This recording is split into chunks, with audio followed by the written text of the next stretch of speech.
क्या जर्मनी का चेहरा बदल रहा है? चांसलर मर्ज के एक बयान ने पूरे देश में क्यों छेड़ दी है बहस? और क्या अब ड्राइविंग लाइसेंस के नियम और भी सख्त होने वाले हैं? नमस्कार, मैं हूं राजेश मिश्रा और आप देख रहे हैं जर्मनी टुडे, जर्मन न्यूज़ इन हिंदी। नमस्कार, जर्मनी की ताज़ा खबरों के इस बुलेटिन में आप सभी का स्वागत है। आज हम बात करेंगे उन बड़ी घटनाओं की जो इस वक्त जर्मनी की राजनीति और समाज में हलचल मचा रही हैं। चांसलर फ्रीडरिक मर्ज के बयानों से लेकर भारतीय छात्रों और प्रोफेशनल्स के लिए बड़ी खबर तक सब कुछ जानेंगे विस्तार से। तो चलिए शुरू करते हैं आज का मुख्य समाचार। पहला मुख्य समाचार, चांसलर फ्रीडरिक मर्ज की शहर के दृश्य, स्टैट बिल वाली टिप्पणी पर राजनीतिक बवाल तेज, देश भर में प्रदर्शन। अगला समाचार, नागरिक भत्ता, बर्गर गेल्ड खत्म करने की तैयारी, अब नई बुनियादी सुरक्षा के कड़े नियम होंगे लागू। नेक्स्ट, यूरोपीय संसद में ड्राइविंग लाइसेंस सुधारों पर मुहर, अब 17 साल की उम्र से ही गाड़ी चलाना होगा आसान। क्राइम अपडेट, बर्लिन में बिजली ग्रिड पर हमला और न्यू ईयर पर पुलिस पर हुई हिंसा पर बड़ी कानूनी कार्रवाई। भारत जर्मनी विशेष, भारत और जर्मनी के बीच एआई और टेक्नोलॉजी को लेकर हुई ऐतिहासिक साझेदारी। खबरों का सिलसिला जारी रहेगा, लेकिन अगर आप जर्मनी की हर छोटी बड़ी खबर से अपडेट रहना चाहते हैं तो अभी सब्सक्राइब करें और बेल आइकन दबाना न भूलें। टॉप न्यूज़, चांसलर मर्ज का स्टैट बिल्ड विवाद। पहला न्यूज़ राजनीति से जुड़ा है। जर्मनी के चांसलर फ्रीडरिक मर्ज इन दिनों चौतरफा आलोचनाओं से घिरे हैं।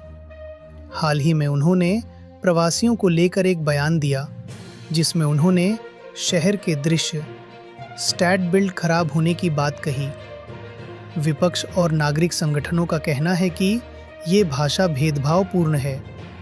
बर्लिन, माफ़ कीजिएगा, देश के विभिन्न हिस्सों में करीब 2000 लोगों ने इसके खिलाफ प्रदर्शन किया।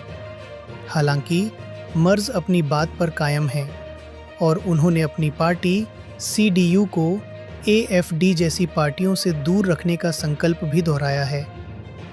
नागरिक भत्ता, बर्गर गेल्ड में बदलाव। अगला समाचार उन लोगों के लिए है जो सरकारी सहायता पर निर्भर हैं। सरकार बर्गर गेल्ड को पूरी तरह खत्म कर नए ग्रुंडसिचरुंग यानी नई बुनियादी सुरक्षा लाने जा रही है। अब अगर कोई जॉब ऑफर ठुकराता है या अपॉइंटमेंट मिस करता है तो उसकी सहायता राशि में 30% तक की कटौती तुरंत कर दी जाएगी। ये नियम जुलाई 2026 से प्रभावी होने की उम्मीद है। ड्राइविंग लाइसेंस के नए नियम। नेक्स्ट अपडेट सड़कों और सुरक्षा से है। यूरोपीय संसद ने ड्राइविंग लाइसेंस के लिए नए डिजिटल नियमों को मंजूरी दी है। अब 17 साल की उम्र से ही अकम्पनीड ड्राइविंग यानी किसी अनुभवी के साथ गाड़ी चलाने की अनुमति पूरे यूरोप में मान्य होगी। साथ ही अब मोबाइल पर डिजिटल ड्राइविंग लाइसेंस रखना कानूनी होगा। जर्मनी के अन्य समाचार, पॉलिटिक्स एंड स्पोर्ट्स। अगला अपडेट आंतरिक सुरक्षा को लेकर है। कट्टरपंथी संगठनों की फंडिंग रोकने के लिए सरकार ने सख्त निगरानी के आदेश दिए हैं। वहीं खेलों की बात करें तो चैंपियंस लीग में बायर लेवरकूजन और बोरुसिया डॉर्टमुंड के शानदार प्रदर्शन ने फुटबॉल प्रेमियों का दिल जीत लिया है। अब रुख करते हैं कुछ अपराध से जुड़ी खबरों की ओर। जर्मनी में हाल ही में बुनियादी ढांचों पर हमलों की घटनाएं बढ़ी हैं। साउथ वेस्टर्न हिस्से में बिजली ग्रिड पर हुए एक हमले, आर्सन अटैक के कारण हजारों घर अंधेरे में डूब गए थे, जिस पर पुलिस ने अब बड़ी धरपकड़ शुरू की है। इसके अलावा नए साल की पूर्व संध्या पर पुलिस और इमरजेंसी सर्विस पर हुए हमलों के सिलसिले में कई गिरफ्तारियां की गई हैं।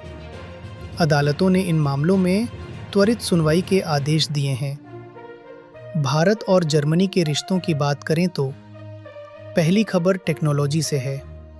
जर्मनी के डिजिटल मंत्री कार्स्टन विल्डबर्गर ने नई दिल्ली में एआई समिट के बाद कहा कि भारत के साथ एआई और सुरक्षा मानकों पर बेहद ठोस सहयोग शुरू हो गया है। अगली खबर, भारतीय नौसेना का अभ्यास मिलान 2026 इस महीने होने जा रहा है, जिसमें जर्मनी पहली बार अपने उच्च अधिकारियों और सैन्य पर्यवेक्षकों को भेजकर रक्षा संबंधों को नई ऊंचाई दे रहा है। तो ये थीं आज की प्रमुख खबरें। आपको हमारा ये अंदाज़ कैसा लगा? कमेंट बॉक्स में ज़रूर बताएं। कल फिर मिलेंगे इसी समय। तब तक के लिए अपना ख्याल रखें। धन्यवाद और सादर प्रणाम।